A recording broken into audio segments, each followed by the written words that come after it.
Hello everyone, welcome back to this channel. आज की इस वीडियो में हम देखने जा रहे हैं क्लास 4 में बच्चों को हिंदी के व्याकरण में बच्चों को सर्वनाम का चैप्टर कैसे समझाया जाता है, किस तरह से डिफरेंट वर्कशीट के साथ आप बच्चों को सर्वनाम से रिलेटेड प्रैक्टिस करा सकते हैं। सो वीडियो को पूरा एंड तक देखें। वीडियो अगर आपको अच्छा और हेल्पफुल लगे तो प्लीज़ वीडियो को लाइक कर दें। चैनल पर अगर आप नए हैं तो चैनल को सब्सक्राइब करके वीडियो अदर फ्रेंड्स के साथ शेयर जरूर करें। तो सर्वनाम का चैप्टर बच्चों को क्लास 4 में बच्चों को हिंदी के व्याकरण में पढ़ाया जाता है। सर्वनाम बच्चों को क्लास 3 में भी इंट्रोड्यूस किया जाता है, लेकिन बहुत ही सिंपल तरीके से, बहुत ही बेसिक वे में। बच्चे जब क्लास 4 में आते हैं तो इसी टॉपिक को बच्चों को थोड़ा सा एक्सपैंड करके समझाया जाता है। जैसे सर्वनाम किसे कहते हैं ये हम समझते हैं पहले। जैसे जिन शब्दों का प्रयोग संज्ञा के स्थान पर होता है उन्हें हम सर्वनाम कहते हैं। यानी कि बच्चे जब संज्ञा समझ जाते हैं ना, तब बच्चों को सर्वनाम आप आसानी से समझा सकते हैं। उन्हें कहना है कि जो भी शब्द संज्ञा की जगह पे हम यूज करते हैं, इस्तेमाल करते हैं, वैसे शब्द ही हमारे सर्वनाम कहलाते हैं। जैसे देखिए, वह, वे, मैं, आप, तुम, तुम्हारा, हम, मेरा आदि, इस तरह के जितने भी शब्द हो गए ना जो हम संज्ञा की जगह पे यूज करते हैं, वही हमारे सर्वनाम के शब्द होते हैं। ऐसे देखिए, यहाँ पे उदाहरण दिया है वाक्य में, नीता एक नर्तकी है, वह नृत्य कर रही है। तो यहाँ पे देखिए वाक्य में ना नीता के बारे में पहले बोला जा रहा है कि नीता एक नर्तकी है, यानी कि डांसर है। फिर दूसरे जगह पे, दूसरे वाक्य में बोला जा रहा है वह नृत्य कर रही है। तो यहाँ पे हमने दोबारा नीता का नाम नहीं लिया है, उसके जगह पे, नीता के जगह पे हमने सर्वनाम का प्रयोग किया है जो कि है वह नृत्य कर रही है। तो यहाँ पे ना नीता के लिए जो प्रयोग हुआ है, जो शब्द, वही हमारा सर्वनाम है जो कि है वह। उसी तरह से देखिए, अध्यापिका ने अजय से पूछा तुम देर से क्यों आए। तो यहाँ पे अध्यापिका ने अजय से पूछा, तो यहाँ पे हम दोबारा अजय नहीं बोल रहे हैं, अजय देर से क्यों आए। यहाँ पे हम अजय के लिए सर्वनाम का यूज कर रहे हैं, यानी कि सर्वनाम शब्द का यूज कर रहे हैं जो कि अजय के बारे में ही बता रहा है। जैसे तुम देर से क्यों आए, यानी कि तुम यानी अजय देर से क्यों आए।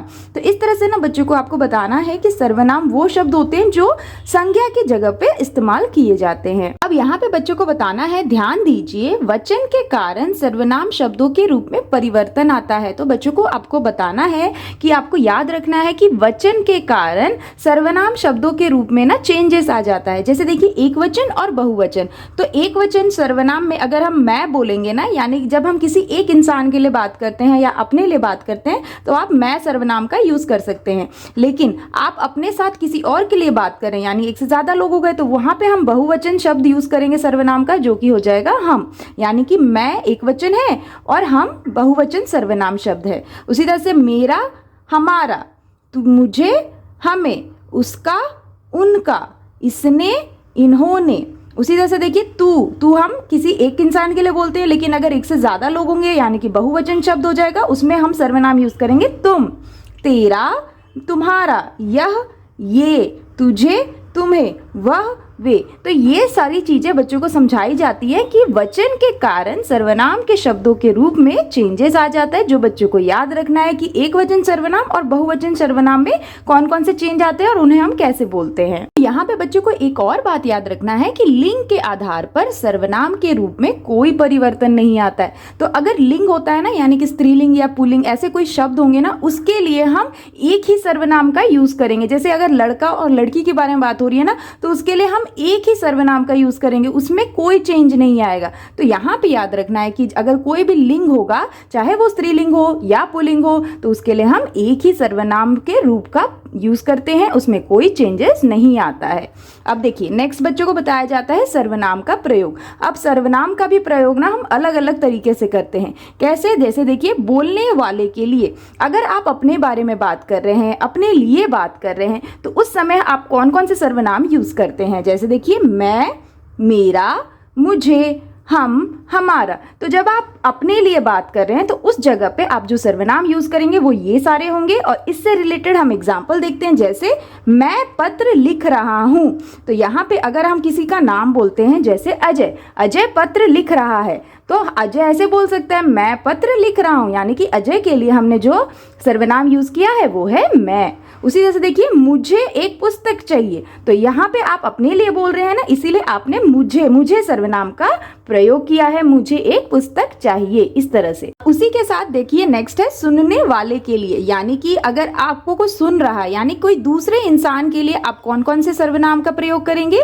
जैसे तू, तुम, तुझे, तुम्हारा, तुमको, आप। इस तरह से जब आप दूसरों के लिए बोल रहे हैं तो वहां पे आप इन सर्वनाम का प्रयोग करते हैं। जैसे देखिए, तुम कब आए, तो आप किसी से पूछ रहे हैं ना, आप दूसरे से बात कर रहे हैं, वो सुन रहा है, तो उसके लिए आप बोल रहे हैं तुम कब आए। तो यहाँ पे तुम हमारा ना दूसरे के लिए हो गया, तुम सर्वनाम।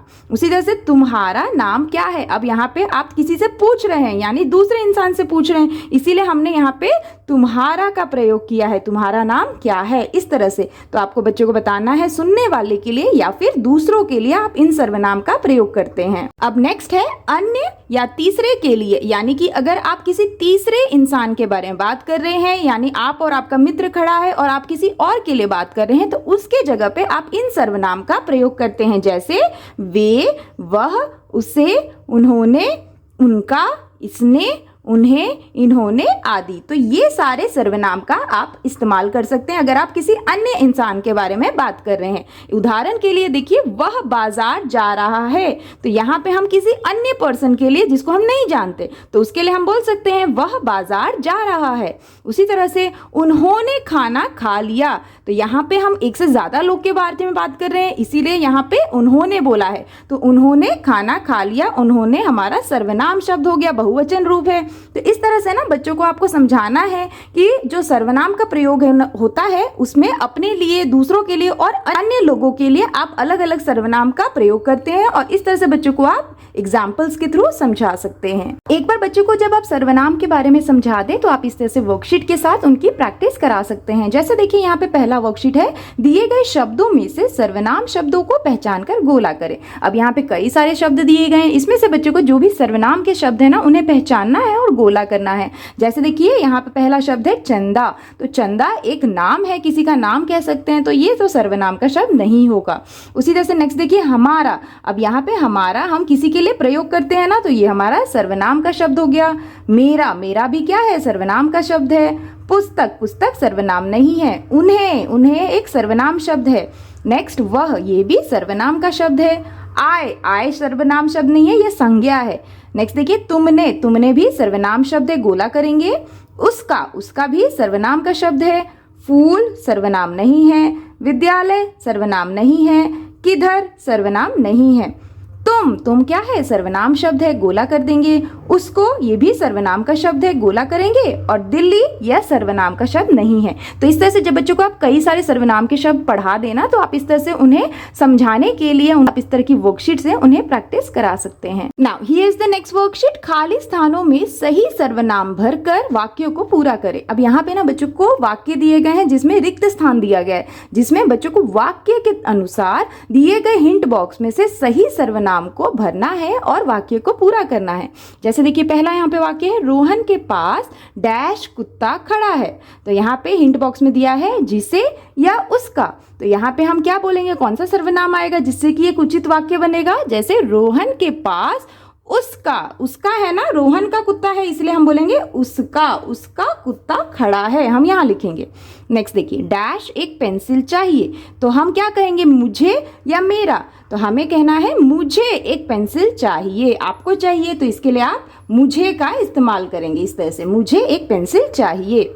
नेक्स्ट देखिए, डैश सब आज मिलकर क्रिकेट खेलेंगे, तो यहाँ पे हिंट बॉक्स में दिया है उन्हें या हम, तो यहाँ पे क्या आएगा, हम सब आज मिलकर क्रिकेट खेलेंगे, तो हम यहाँ लिखेंगे हम सर्वनाम, इस तरह से। नेक्स्ट देखिए, डैश किनसे काम है, तो यहाँ पे दिया है आपको या वह, तो यहाँ पे वाक्य के अनुसार कौन सा उचित सर्वनाम आएगा, आपको, तो हम आपको लिखेंगे, आपको किनसे काम है। आप किसी से पूछ रहे हैं, अन्य इंसान से, इसीलिए आप बोलेंगे आपको किनसे काम है, इस तरह से। नेक्स्ट देखिए, कल डैश विद्यालय नहीं जाऊंगा, तो यहाँ पे दिया है तुम्हें या मैं, तो आप यहाँ पे क्या बोलेंगे, आप अपने लिए बोल रहे हैं, इसलिए बोलेंगे कल मैं विद्यालय नहीं जाऊंगा, तो यहाँ पे कौन सा सर्वनाम आएगा, मैं, इस तरह से लिख देंगे। नेक्स्ट वाक्य देखिए, डैश पिता इंजीनियर हैं, तो यहाँ पे हिंट बॉक्स में है वह या उसके, तो यहाँ पे वाक्य के अनुसार कौन सा सर्वनाम उचित है, उसके, उसके यहाँ लिखेंगे उसके पिता इंजीनियर हैं। नाउ नेक्स्ट देखिए, डैश क्या कर रहे हो, तो यहाँ लिखा है तुम या हम, तो यहाँ पे क्या आएगा, आप किसी और से पूछ रहे हैं, एक ही इंसान है, तो आप बोलेंगे तुम क्या कर रहे हो, तो हम यहाँ पे तुम सर्वनाम का यूज करेंगे। नाउ नेक्स्ट देखिए, आज मैं डैश मित्र के घर जाऊंगा। यहाँ पे दिया है अपने या वह, तो यहाँ पे कौन सा सर्वनाम आएगा वाक्य के अनुसार? आज मैं अपने, आज मैं अपने, आपका मित्र है तो आप बोलेंगे आज मैं अपने मित्र के घर जाऊंगा, इस तरह से। Here is the next worksheet, वाक्यों में से सर्वनाम शब्द पहचान कर रेखा खींचे। तो यहाँ पे ना वाक्य दिए गए हैं जिसमें से बच्चों को सर्वनाम के शब्दों को पहचानना है और उसके नीचे रेखा खींचनी है। जैसे देखिए पहला वाक्य है, उसे यहीं बुलाकर कुछ पैसे दे दो। अब इस वाक्य में हमारा सर्वनाम का शब्द कौन सा है? उसे, तो उसे हमारा सर्वनाम शब्द है तो उसके नीचे हम रेखा खींच देंगे। नाउ नेक्स्ट देखिए, मुझे अपने घर जाना है। अब इस वाक्य में ना दो सर्वनाम है, कौन कौन से हैं? मुझे भी सर्वनाम है और अपने भी सर्वनाम शब्द है, तो हम दोनों के नीचे रेखा खींचेंगे। नाउ नेक्स्ट देखिए, मनीष अपना काम स्वयं करना चाहिए। तो यहाँ पे सर्वनाम शब्द कौन सा है? अपना, तो हम यहाँ पे इसके नीचे रेखा खींच देंगे, अपना सर्वनाम शब्द है। नेक्स्ट देखिए, वह किसके लिए भोजन बना रही है। तो यहाँ पे सर्वनाम का शब्द कौन सा है? वह किसके भी हमारा सर्वनाम का ही शब्द होता है। वह किसके लिए भोजन बना रही है में वह और किसके सर्वनाम शब्द है। नेक्स्ट देखिए, उसे मेज पर रख दो। तो यहाँ पे उसे जो शब्द है वो सर्वनाम का शब्द है। तो इस तरह से बच्चों को सर्वनाम के शब्दों को पहचानने के लिए आप इस तरह की वर्कशीट से भी आप बच्चों को बहुत ही आसानी से सर्वनाम पहचान सिखा सकते हैं। Now here is the next worksheet, नीचे दिए गए वाक्यों में उचित सर्वनाम शब्दों से पूरा करें। तो यहाँ पे ना बच्चों को फिलिंग द ब्लैंक्स दिया गया है जिसमें बच्चों को वाक्य के अनुसार सही सर्वनाम को यूज करते हुए फिल करना है। यहाँ पे पहला जो वाक्य है वो है डैश बिहू नृत्य देखा। तो यहाँ पे हम कौन सा जो सर्वनाम है यूज कर सकते हैं वाक्य के अनुसार? जैसे हम कह सकते हैं उसने बिहू नृत्य देखा, तो हम यहाँ लिख सकते हैं उसने। हम किसी और के लिए कह रहे हैं तो हम बोल सकते हैं उसने। अब देखिए नेक्स्ट देखिए, डैश सोता है डैश खोता है। तो यहाँ पे हम क्या कह सकते हैं? जो सोता है, तो यहाँ पे जो सोता है वो खोता है। तो जो और वो ये दोनों ही सर्वनाम के ही शब्द होते हैं। नाउ नेक्स्ट देखिए, आपको डैश बुला रहा है। तो यहाँ पे हम क्या कह सकते हैं? आपको वह बुला रहा है, तो हम यहाँ लिख सकते हैं वह।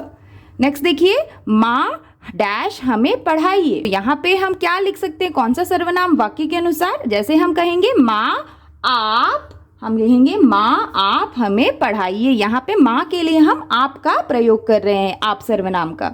नेक्स्ट देखिए, डैश और डैश दोस्त बहुत शोर मचाते हैं। तो यहाँ पे आप क्या कौन सा सर्वनाम लिख सकते हैं? जैसे तुम और तुम्हारे दोस्त बहुत शोर मचाते हैं, तो हम यहाँ लिखेंगे तुम और तुम्हारे दोस्त बहुत शोर मचाते हैं। नाउ नेक्स्ट देखिए, डैश घर में डैश दादी रहती हैं। तो यहाँ पे हम कैसे कह सकते हैं? जैसे मेरे घर में मेरी दादी रहती हैं, इस तरह से। नाउ नेक्स्ट देखिए, आयुष और डैश बहन दिल्ली में रहते हैं। तो यहाँ पे आयुष और उसकी बहन, आयुष की बहन है ना, तो इसीलिए आयुष और उसकी हम यहाँ लिखेंगे उसकी बहन दिल्ली में रहती हैं। Here is the next worksheet, दिए गए वाक्यों में रंगीन शब्दों की जगह सही सर्वनाम शब्द को लिखें। अब यहाँ पे ना बच्चों को वाक्य दिया गया है, इसमें हर एक वाक्य में ना कुछ रंगीन शब्द है, उसके लिए हमें सही सर्वनाम शब्द को यूज करना है जिससे कि वो वाक्य पूरा हो पाए। जैसे देखिए पहला वाक्य, राम के भाई ने राम के लिए पुस्तक खरीदी। तो यहाँ पे ना इस पूरे वाक्य में राम को ना कलर करके दिया गया, तो इस जगह पे यानी राम की जगह पे हम कौन सा सर्वनाम शब्द का यूज कर सकते हैं? तो जैसे राम के भाई ने राम के लिए बोला है, तो राम की जगह पे हम लिख सकते हैं राम के भाई ने उसके लिए पुस्तक खरीदी। तो यहाँ पे राम के लिए हम क्या बोलेंगे?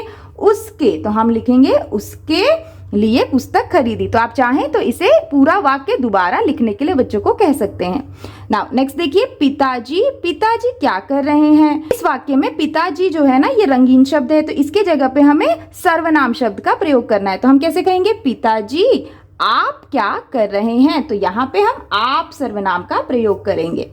नाउ नेक्स्ट देखिए, लतिका का काम पूरा कर लिया। तो यहाँ पे लतिका का के लिए हमें सर्वनाम शब्द लिखना है। तो हम कैसे कहेंगे? लतिका ने लतिका का, यानी वो अपने बारे में बोल रही है, इसीलिए लतिका ने अपना काम पूरा कर लिया। तो यहाँ पे हम बोलेंगे अपना, यहाँ पे अपना सर्वनाम शब्द का प्रयोग होगा। नाउ नेक्स्ट देखिए, आकाश ने ध्यान नहीं दिया और आकाश फिसल कर गिर गया। तो यहाँ पे इस वाक्य में ना हमें आकाश के लिए जो सर्वनाम शब्द है उसको लिखना है। तो हम कैसे बोलेंगे, आकाश ने ध्यान नहीं दिया और वह फिसल कर गिर गया। तो यहाँ पे हम वह सर्वनाम शब्द का प्रयोग करेंगे। उसी तरह से नेक्स्ट देखिए, विराट ने विराट की अध्यापिका से विराट की पुस्तक मांगी। अब यहाँ पे एक ही वाक्य में ना दो रंगीन शब्द है, विराट और विराट। तो पहले वाले विराट के लिए हम कौन सा सर्वनाम का प्रयोग करेंगे, जैसे विराट ने उसकी, तो हम यहाँ लिखेंगे ना उसकी, क्योंकि विराट की ही अध्यापिका है तो हम बोलेंगे उसकी अध्यापिका से अपनी पुस्तिका मांगी। तो हम यहाँ लिखेंगे अपनी, यानी कि पहले वाले विराट की के लिए हमने बोला उसकी सर्वनाम और दूसरे विराट की के लिए हमने बोला अपनी। तो यहाँ पे बनेगा विराट ने उसकी अध्यापिका से अपनी पुस्तिका मांगी, इज तरह से। Here is the next worksheet, अशुद्ध वाक्य को शुद्ध कर कर लिखें। तो यहाँ पे ना बच्चों को वाक्य दिए गए हैं जो कि गलत तरीके से लिखा गया, जिसे हमें सही तरीके से यानी कि शुद्ध करके दोबारा लिखना है। जैसे देखिए पहला वाक्य है, मैं मेरे घर जा रहा हूँ। तो यहाँ पे यह जो वाक्य है ना यह गलत है, क्योंकि यहाँ पे सर्वनाम सही तरीके से प्रयोग नहीं हुआ है। तो हम कैसे कहेंगे, मैं अपने घर जा रहा हूं। तो हमें यहां लिखना है मैं अपने, मेरे के जगह पे आएगा अपने, ये मेरे गलत है, मैं अपने घर जा रहा हूं, इस तरह से। तो यह सही वाक्य बनता है। नाउ नेक्स्ट देखिए, मेरे को कपड़े सिलवाने हैं। तो यह गलत वाक्य है, इसके लिए हम कैसे बोलेंगे, हमें बोलना है मुझे कपड़े सिलवाने हैं, इस तरह से। तो यहां पे गलती क्या थी, मेरे को नहीं होगा मुझे होगा, मुझे कपड़े सिलवाने हैं। नाउ नेक्स्ट देखिए, तुमसे मेरे को बात नहीं करनी। तो ये भी वाक्य गलत है, इसके लिए हम क्या कहेंगे, इसमें बोलेंगे तुमसे मुझे, मेरे को नहीं होगा मुझे, तुमसे मुझे बात नहीं करनी, इस तरह से। नाउ नेक्स्ट देखिए, वो किसका घर है। तो यहाँ पे ये भी वाक्य गलत है, इसके लिए सही सर्वनाम क्या होगा, वह किसका घर है, इस तरह से। तो हम यहाँ लिखेंगे वह किसका घर है, इस तरह से। तो यहाँ पे ना वो नहीं आएगा, वह आएगा, वह किसका घर है। तो इस तरह से बच्चों को वाक्यों को शुद्ध करके दोबारा सही सर्वनाम को यूज करते हुए लिखने के लिए बच्चों को सिखाया जाता है, प्रैक्टिस कराई जाती है। तो आप ऐसे बच्चों की प्रैक्टिस जरूर कराएं।